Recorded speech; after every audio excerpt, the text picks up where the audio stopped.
Welcome to our channel. आज हम कई सारे न्यूज़ कवर करने वाले हैं जिनको हम डिटेल में डिस्कस करेंगे और साथ ही कुछ इंपॉर्टेंट क्वेश्चन आंसर्स को भी करने वाले हैं। तो यहाँ पर कई सारे टॉपिक्स हैं, जैसे इंडियाज़ 4th न्यूक्लियर सबमरीन के बारे में जानेंगे। इसके बाद है 16th ब्रिक्स समिट और ये इंडिया के लिए इम्पोर्टेंट क्यों है, इसको भी थोड़ा डिटेल में समझेंगे। नेक्स्ट है सुप्रीम कोर्ट सेक्शन 6A को लेकर कि ये है क्या और इसको चैलेंज क्यों किया गया। नेक्स्ट जानेंगे हाइरॉक्स रेस के बारे में। अगला टॉपिक ये है कि दिल्ली को वेरी पुअर कैटेगरी में रखा गया, तो इसके रीजंस क्या है और अब क्या सिचुएशन है, क्या क्या रेस्ट्रिक्शंस लगाए गए हैं, तो इन सब को समझेंगे डिटेल में। इसके बाद डाना साइक्लोन क्या होता है और साइक्लोन्स के जो नाम होते हैं वो कैसे डिसाइड किया जाता है, आज इन सभी को अच्छे से हम डिस्कस करेंगे। तो चलिए स्टार्ट करते हैं। हमारी पहली न्यूज़ है द हिंदू से। इंडिया की 4th nuclear powered ballistic missile submarine, जिसे S4 कहा जा रहा है क्योंकि अभी तक इसका कोई भी नाम डिसाइड नहीं हुआ, इसे लास्ट वीक विशाखापट्टनम के शिप बिल्डिंग सेंटर में पानी में लॉन्च किया गया। इस सबमरीन में 75% स्वदेशी टेक्नोलॉजी का यूज हुआ है। साथ ही यह K4 न्यूक्लियर बैलिस्टिक मिसाइल से फिट किया गया है जो 3500 किलोमीटर तक के टारगेट को हिट कर सकती है। यह सबमरीन INS अरिहंत से बड़ी और ज़्यादा कैपेबल भी है। INS अरिहंत को अगस्त 2016 में सर्विस में शामिल कर लिया गया था और INS अरिघात को कई टेक्नोलॉजिकल अपग्रेड्स के साथ अगस्त 2024 के एंड में कमीशन किया गया था। थर्ड है अरिदमन, जो प्रेजेंट में सी ट्रायल से गुजर रहा है और अगले साल यानी 2025 में सर्विस में आने की उम्मीद है। पहले वाले जो 2 सबमरीन्स थे वे सेम रिएक्टर शेयर करते थे, लेकिन अब जो 2 सबमरीन्स हैं उनमें इम्प्रूव्ड रिएक्टर्स हैं, यानी वो और ज़्यादा एडवांस्ड हैं। इसके बाद हम बात करेंगे 16th ब्रिक्स समिट को लेकर। हाल ही में PM नरेंद्र मोदी ने रशिया की विजिट की और ये रशिया की चेयरमैनशिप में कजान में आयोजित किया गया। इस साल की समिट की थीम रही strengthening multilateralism for equitable global development and security. अब जानते हैं कि ब्रिक्स क्या है। यह एक इनफॉर्मल ग्रुप है जिसमें ब्राज़ील, रशिया, इंडिया, चाइना और साउथ अफ्रीका शामिल है। ब्राज़ील, रशिया, इंडिया और चाइना के संस्थापक देशों ने ब्रिक नाम से 2009 में रशिया में फर्स्ट लीडर का समिट आयोजित किया था। 2010 में साउथ अफ्रीका के शामिल होने से इसे ब्रिक्स कहा जाने लगा। तो ये ब्रिक्स इंडिया के लिए इतना इम्पोर्टेंट क्यों है? 2024 ब्रिक्स समिट में इंडिया का पार्टिसिपेशन उसके स्ट्रैटेजिक इंटरेस्ट के लिए इम्पोर्टेंट है। इस समिट से इंडिया को रशिया और चाइना के साथ अपने रिलेशंस मजबूत करने की अपॉर्चुनिटी प्रोवाइड करती है। यह इंडिया की ग्लोबल लीडरशिप में भूमिका को बढ़ाता है और मल्टीलेटरल विश्व व्यवस्था के लिए इंडिया के विजन का सपोर्ट करता है। आर्थिक सहयोग पर डिस्कशंस में इंडिया का पार्टिसिपेशन मेंबर कंट्रीज के बीच ट्रेड और इन्वेस्टमेंट के अपॉर्चुनिटीज को एनहेंस कर सकता है। ये न्यूज़ द हिंदू में देखा गया कि सुप्रीम कोर्ट की कॉन्स्टिट्यूशन बेंच ने 4:1 के मेजॉरिटी के फैसले में सिटीजनशिप एक्ट 1955 सेक्शन A की संवैधानिक वैधता यानी कॉन्स्टिट्यूशनल वैलिडिटी को कंटिन्यू रखा, जो 1 जनवरी 1966 और 25 मार्च 1971 के बीच असम में एंटर करने वाले सिटीजन्स को नागरिकता प्रदान करती है। तो ये 5 जज की जो बेंच है उन्होंने ये फैसला सुनाया, जिसमें chief justice of India DY Chandrachud ने कहा कि वैधानिक प्रोविजन इंडियन ओरिजिन के माइग्रेंट्स, ह्यूमन की नीड्स और इंडियन स्टेट्स की इकोनॉमिक और कल्चरल नीड्स पर ऐसे प्रभाव को बैलेंस करता है।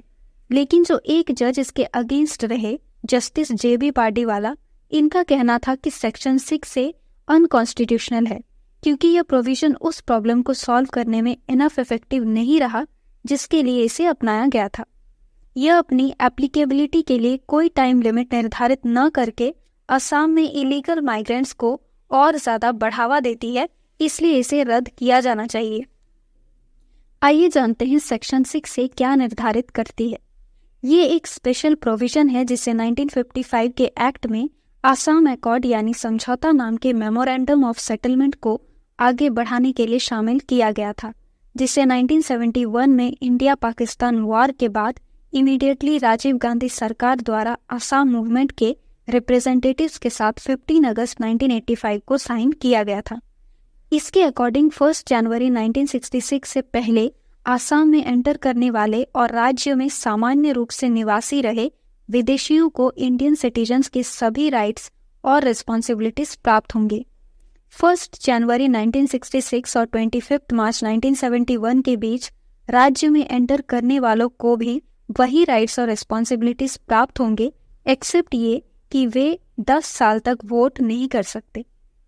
अब थोड़ा सिटीजनशिप के बारे में भी समझ लेते हैं कि ये क्या है। ये एक इंडिविजुअल और स्टेट के बीच कानूनी सिचुएशंस और रिलेशन है जिसमें विशिष्ट अधिकार और कर्तव्य शामिल होते हैं, और हमारे कॉन्स्टिट्यूशन में आर्टिकल 5 से आर्टिकल 11 के बीच जितने भी प्रोविजंस मेंशन्ड हैं वो सिटीजनशिप के बारे में है। आगे बात करते हैं हाईरॉक्स रेस के बारे में। तो ये रेस इंडिया में शुरू होने वाला है और इसका पहला कंपटीशन 2025 मुंबई में होगा। थोड़ा डिटेल में अब इसको समझते हैं। हाईरॉक्स रेस एक ऑडियंस गेम है जिसमें ये स्टार्टिंग से एंड तक एथलीट्स को फॉलो करते हैं। हाईरॉक्स फिटनेस रेस की एक सीरीज है जो एक एथलीट के बेसिक एसेंस को डिफाइन करता है। तो सभी फिटनेस और एज लेवल्स को ध्यान में रखते हुए डिज़ाइन किया गया और डिफरेंट डिविजन्स हैं जैसे सिंगल्स, डबल्स और रिले के साथ हाईरॉक्स के 25 कंट्रीज में 84 इवेंट्स हैं जिनमें 2,50,000 पार्टिसिपेंट्स भाग लेते हैं।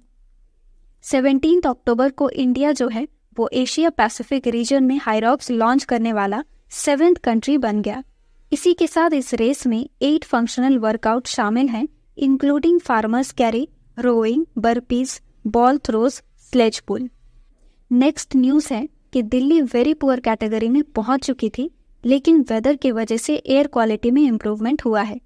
सेंट्रल पॉल्यूशन कंट्रोल बोर्ड के अकॉर्डिंग 22 अक्टूबर को दिल्ली में जो एयर क्वालिटी थी वो वेरी पुअर यानी बहुत ही खराब रही। दिल्ली के बारे में अक्सर पॉल्यूशंस को लेकर हम न्यूज़ में सुनते ही हैं। वहाँ की एयर क्वालिटी ज़्यादातर डिस्टर्बिंग रहती है, जिस वजह से लोगों को ब्रीदिंग वगैरह में प्रॉब्लम्स होती है, हेल्थ इफेक्ट करता है। तो इसीलिए रेस्पिरेटरी कंडीशंस रिलेटेड बीमारियों से लोगों को पॉसिबल हेल्थ इम्पैक्ट्स की वार्निंग दी गई। बवाना, वाजिरपुर, आनंद विहार, अलीपुर जैसे कई एरियाज वेरी पुअर वाली कैटेगरी में आ गए हैं।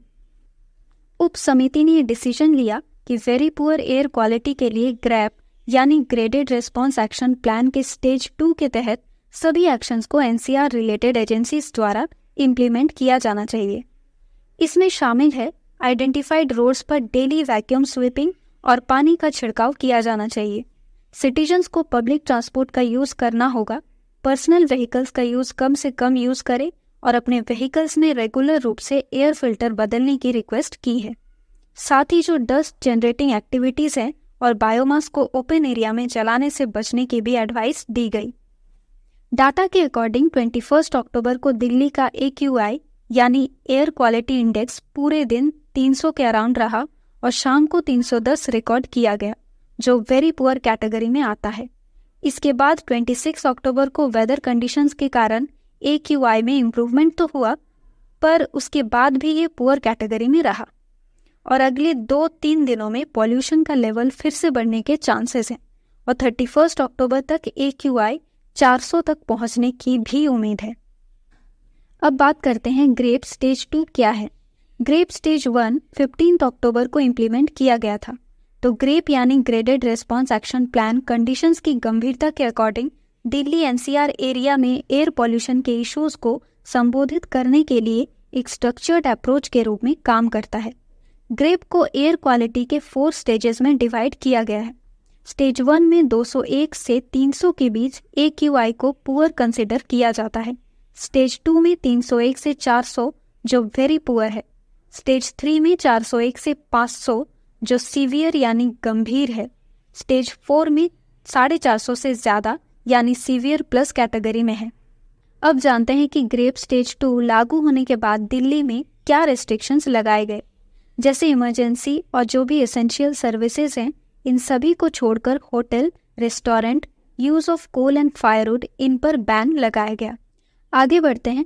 डाना साइक्लोन, इसका नाम कतर द्वारा रखा गया है, जिसका अरबी भाषा में मीनिंग है जेनरोसिटी यानी उदारता या चैरिटी यानी दान। यह साइक्लोन बे ऑफ बंगाल के ऊपर बनने वाला एक ट्रॉपिकल साइक्लोन है। तो ये ट्रॉपिकल साइक्लोन होता क्या है? ये वॉयलेंट स्टॉर्म्स यानी हिंसक तूफान होते हैं जो ट्रॉपिकल रीजन्स में ओशंस के ऊपर ओरिजिनेट होते हैं और कोस्टल एरियाज की ओर बढ़ते हैं।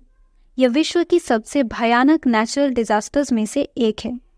चलिए ये तो हो गया, लेकिन जो ये साइक्लोन्स हैं इनका नाम डिसाइड कैसे होता है? और आपने ये भी देखा होगा कि हर बार अलग अलग नाम के साइक्लोन्स होते हैं। तो सब डिसाइड करता कौन है? आइए इसको भी जान लेते हैं। साइक्लोन्स का नाम वर्ल्ड मेटीओरोलॉजिकल ऑर्गेनाइजेशन के मेंबर कंट्रीज के ग्रुप द्वारा रखा जाता है, जिनमें Bangladesh, India, Maldives, Myanmar, Oman, Pakistan, Sri Lanka, Thailand शामिल थे। 2000 में इस ग्रुप ने साइक्लोन्स का नाम रखना शुरू किया था।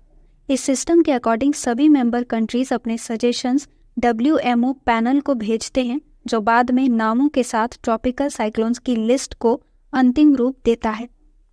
2018 में ये ऑर्गेनाइजेशन और एक्सपैंड हुआ जब Iran, Qatar, Saudi Arabia, UAE, Yemen को ग्रुप में ऐड किया गया। उसके बाद सभी 13 मेंबर कंट्रीज को साइक्लोन्स के नामों के लिए 13 सजेशंस भेजने होते हैं, जिन्हें इनकॉर्पोरेटेड लिस्ट में शामिल किया जाता है। चलिए यहाँ तक तो सारे न्यूज़ हमने डिस्कस कर लिए। अब देखते हैं कि इनमें से क्या क्या इंपॉर्टेंट क्वेश्चंस बनते हैं। तो पहला क्वेश्चन है, इनमें से कौन सी इंडियाज न्यूक्लियर पावर्ड सबमरीन है? इसका आंसर है all of these. Next question, 16th BRICS summit कहाँ पर आयोजित किया गया था? तो ये रशिया की चेयरमैनशिप में कजान में आयोजित किया गया था। नेक्स्ट है, 16th ब्रिक्स समिट की थीम क्या रही? तो वो है strengthening multilateralism for equitable global development and security. Next, Indian constitution में सिटीजनशिप किस आर्टिकल में मेंशन है? तो वो है आर्टिकल 5 से आर्टिकल 11 तक। नेक्स्ट, हाइरॉक्स रेस 2025 में कहाँ होने वाला है? तो वो मुंबई में होने वाला है। नेक्स्ट, ग्रेप का फुल फॉर्म क्या है?